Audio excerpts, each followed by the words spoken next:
BPA, Illinois. I am so glad to be here. Glad to see you guys. So proud of you guys to be here. Great.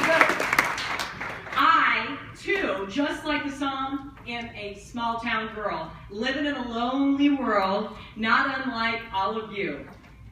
Am I a success, really? Is that why they had me here? Well, I don't know what that word really means. I would argue it's subjective. I know that I've seen a lot, I have lost a lot, but I've also learned much more in the process. Someone once said, a person is only as big as the dream they dare to live. My dream has definitely evolved.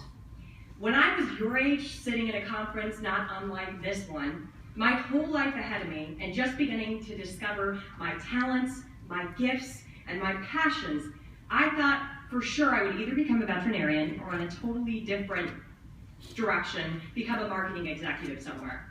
A lot of people who know me don't actually believe that I actually grew up on a horse ranch in Wyoming, where my chores consisted not only of cleaning out horse stalls, but I had to shoot ground squirrels with a .22 caliber gun so that my horses wouldn't step in the holes and break their legs, and then we'd have to put them down. Who would have thought a girl my husband actually jokes is addicted to sparkles, a lot of sparkles, and hair and makeup products. I actually came from a place where there are actually more antelope, if you even know what that animal is, than there are people. I am proud to say about Wyoming, though, we are known as the equality state, my home state, because it's the first state where women actually got to vote, and they put the first woman in office there. So that's pretty cool. Perhaps it really more has something to do with the fact that there are more animals than humans, but I like to think of my home state as progressive, so it gave me a lot of inspiration growing up. I don't know if I learned this on the ranch or in the classroom, but I figured out the only consistency in life is change, and I better learn to adapt. My mom and dad had divorced when I was about 5 years old, and my mom remarried a brilliant but difficult man a few years later who actually became my stepdad. And there are two ways that this man impacted me in my life. He invented the vaccine for ringworm, which is pretty amazing, and was asked to speak around the world about his life's work. While in the process of securing a patent for his vaccine, he caused a terrible car accident where he paralyzed one of his friends from the neck down. She sued him because his auto insurance didn't have near enough coverage for the amount needed. I watched all of his hopes and dreams slip through his fingers, just like the patent on his invention.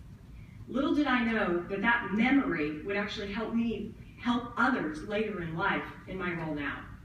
The second way he helped shape me was actually in his criticism of me. He scrutinized literally everything I did, called me an airhead, and thought that the tough love approach would be the best way to help raise me. These things helped me learn, though, that though I have no control over what happens to me, I do have control about what I think and do about it. I moved out of my house when I was age 17 because I had graduated from high school, and in Wyoming, that's just what you did. And I personally couldn't wait to get out from under the thumb of my overly strict stepdad.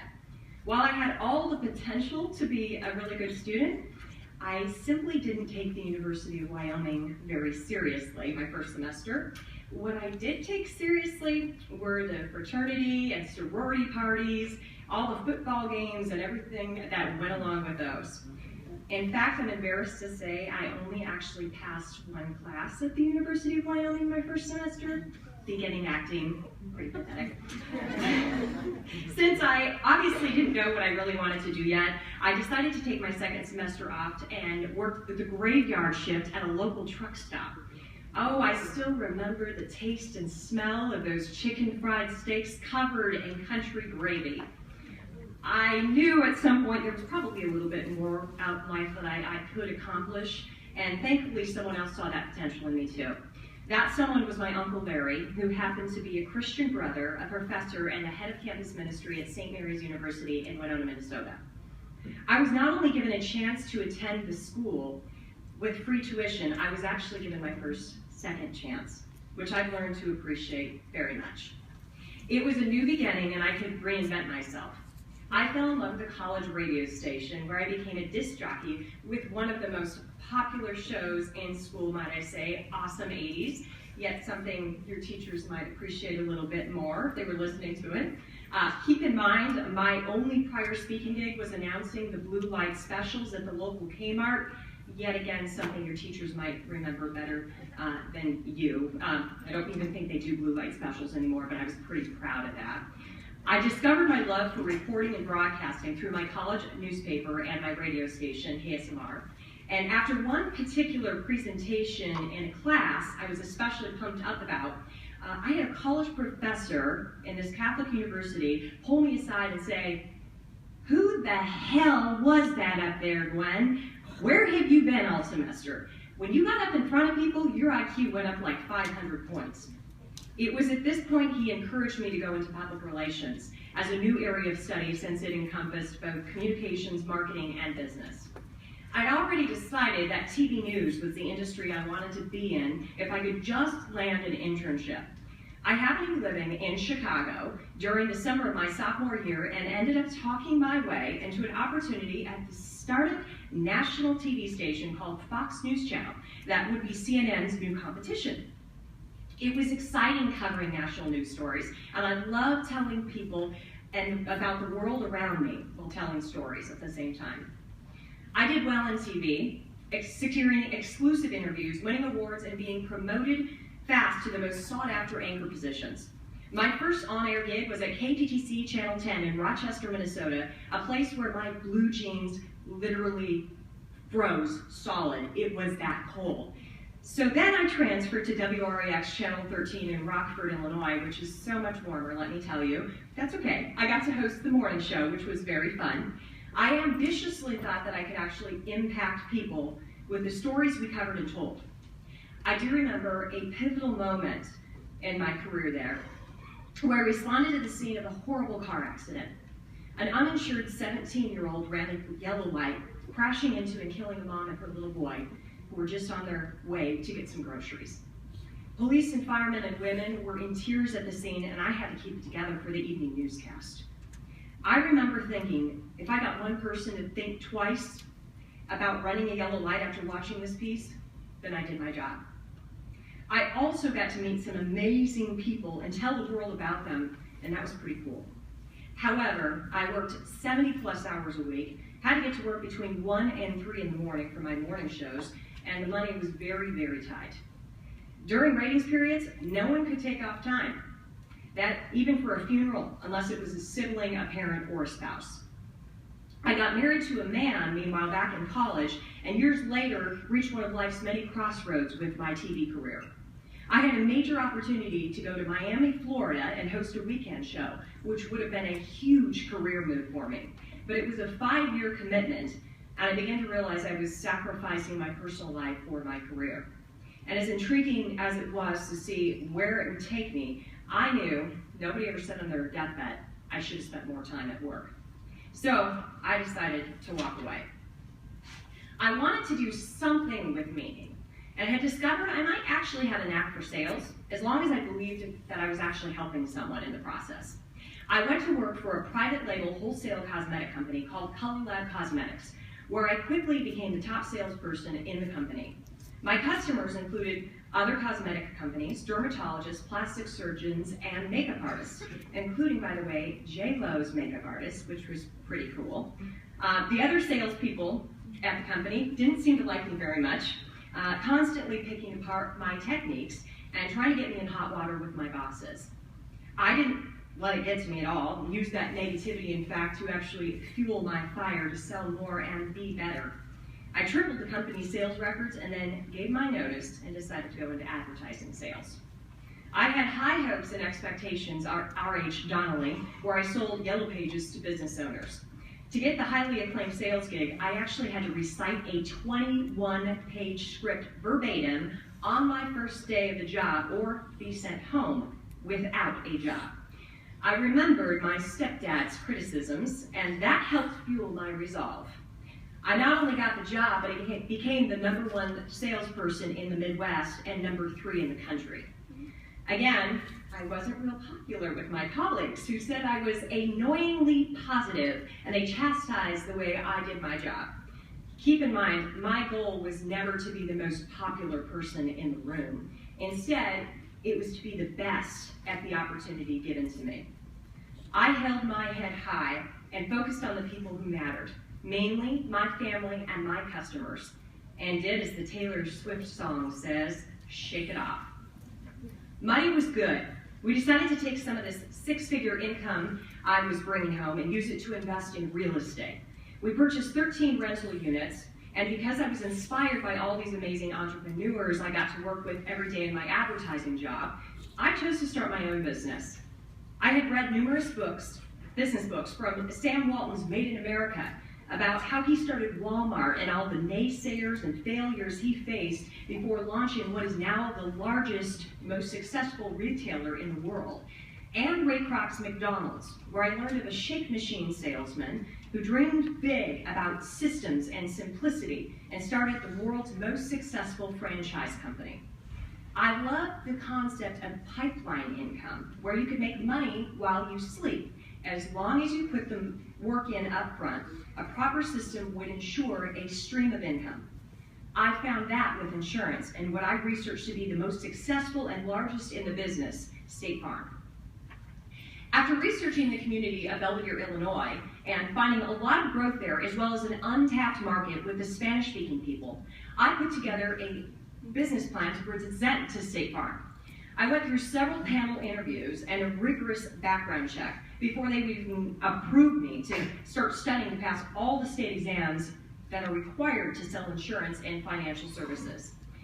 The hardest tests of my life ever were the Series 6 and 63, which were required to sell stocks, bonds, and mutual funds.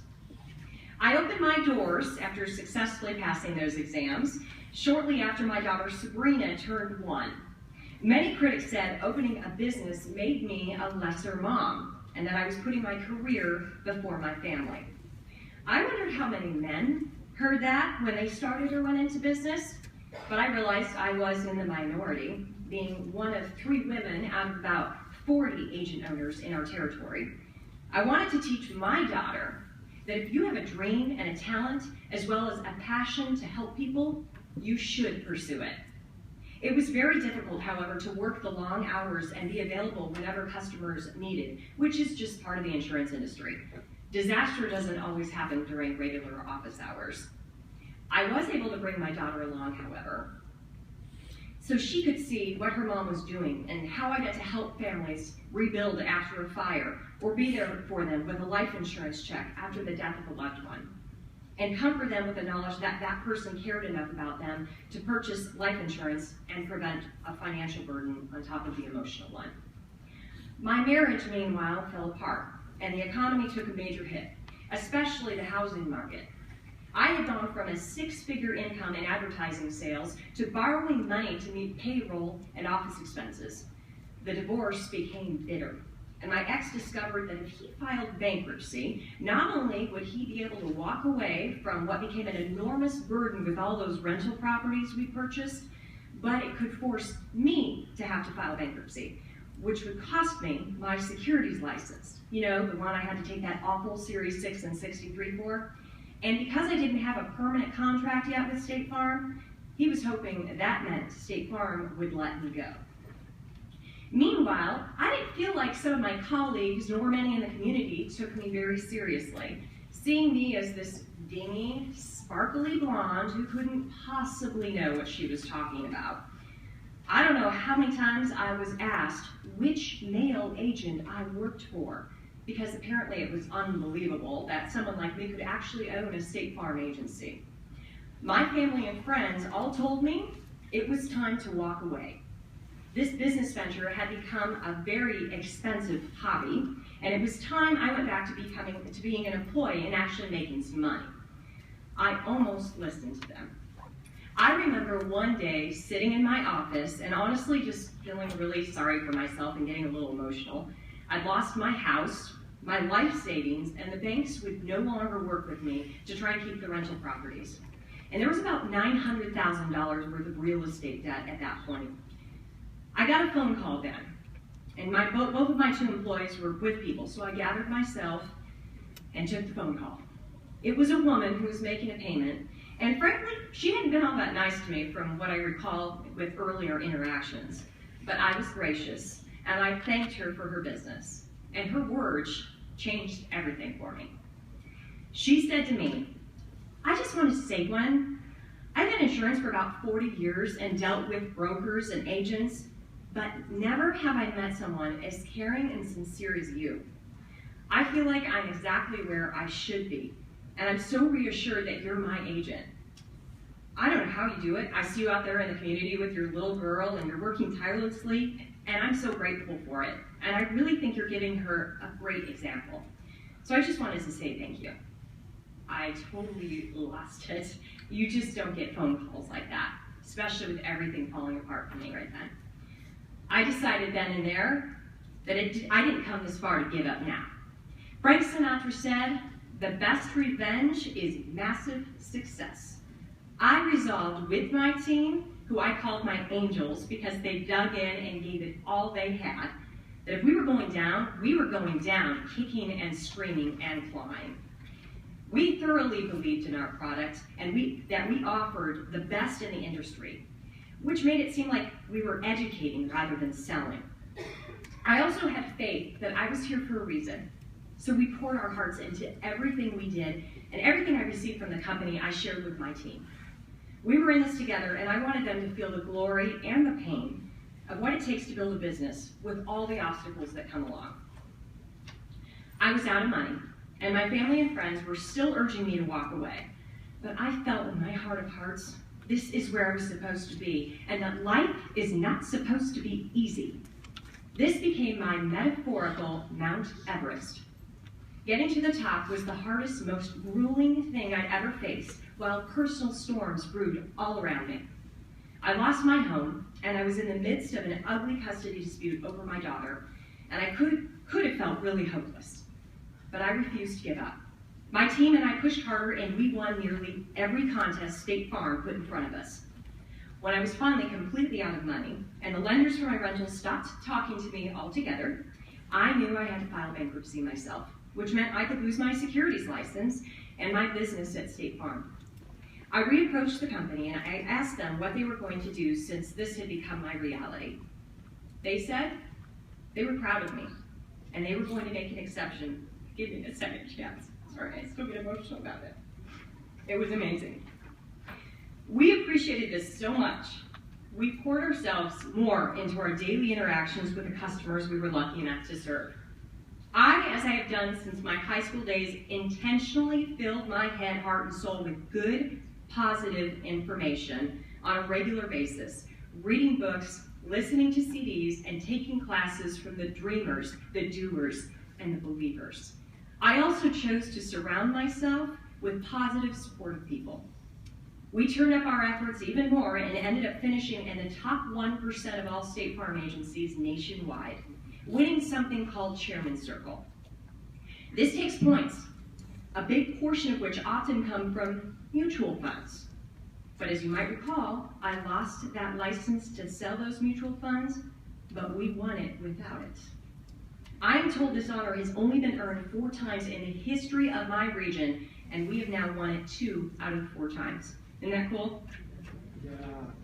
I also met an amazing, patient, kind, fun, and might I add, pretty adorable man who was going to be here today, but he wasn't feeling well. But he's a fellow State Farm agent who I married in 2011, and he makes me very happy. We've already traveled to some of the most amazing places in the world together, celebrating our success. He proposed to me on a State Farm trip at my favorite place in the world, Salzburg, Austria. If you aren't familiar with it, you should definitely check out the movie, The Sound of Music, because it'll show you it. It is absolutely beautiful. We've also seen the beaches of Hawaii, the Caribbean, and the Mediterranean Sea, just to name a few, thanks to State Farm and our efforts.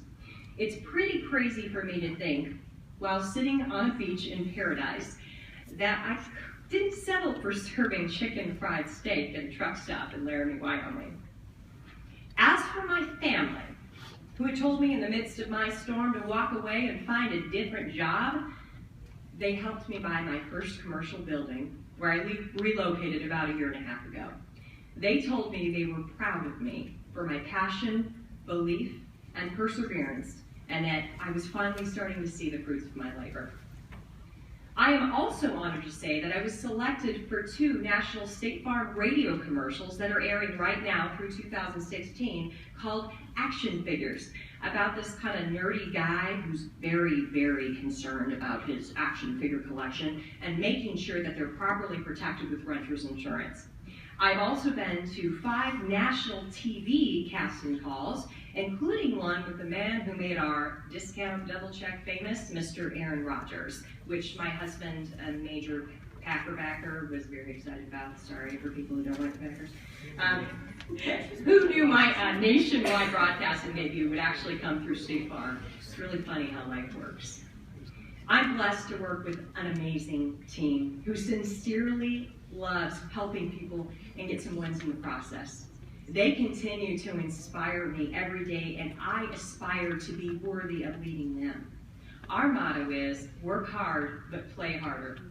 Because of the sales awards that State Farm has given me, I've been able to take them on all expense-paid trips to Cancun, Mexico, Naples, Florida, and this is us on a recent excursion to downtown Chicago, where we had a blast.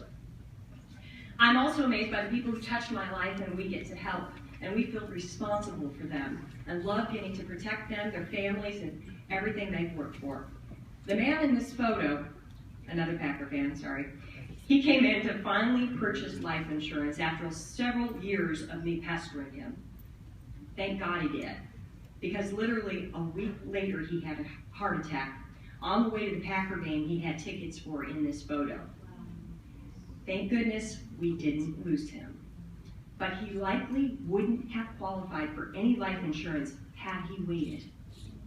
He and his family are so grateful because they know it's the only insurance that they have with a guaranteed claim. The photo on the right is from a house fire of one of my clients who had frankly never given me the time of day before. I was able to respond to the scene of the fire before it was out with money and a reassurance that we were there for her. In front of all of her neighbors and 3 responding fire departments, as well as the local media. When this woman saw me, she burst into tears and she ran across her front lawn and into my arms. I hugged her and told her, while I was sorry this happened, we would take care of her. When the Red Cross arrived on the scene to ask her if she needed a place to stay or food or clothing, I still had my arm around her, and I was able to tell them, no thank you, she's good, she has State Farm. It was cool. It was like a commercial.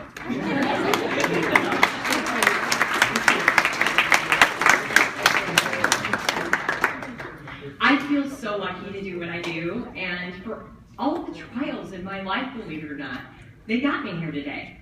The pain and obstacles helped shape me to who I am, and it helps me appreciate everything I do that much more. I would challenge you to find your gifts and use them for something that lights your fire. Don't let the naysayers control your destiny, and remember, sometimes they're the people that are closest to you.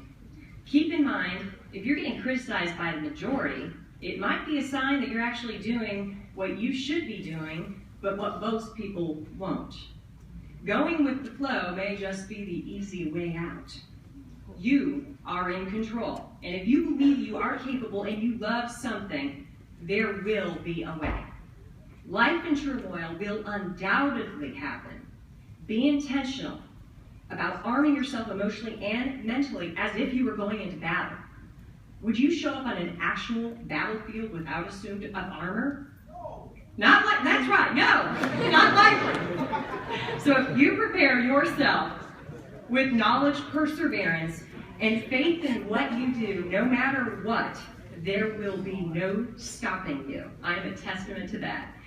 Use the hard things in your life that you face for good, and I guarantee you will find happiness. Good luck to all of you, and thank you so much for the honor of being here.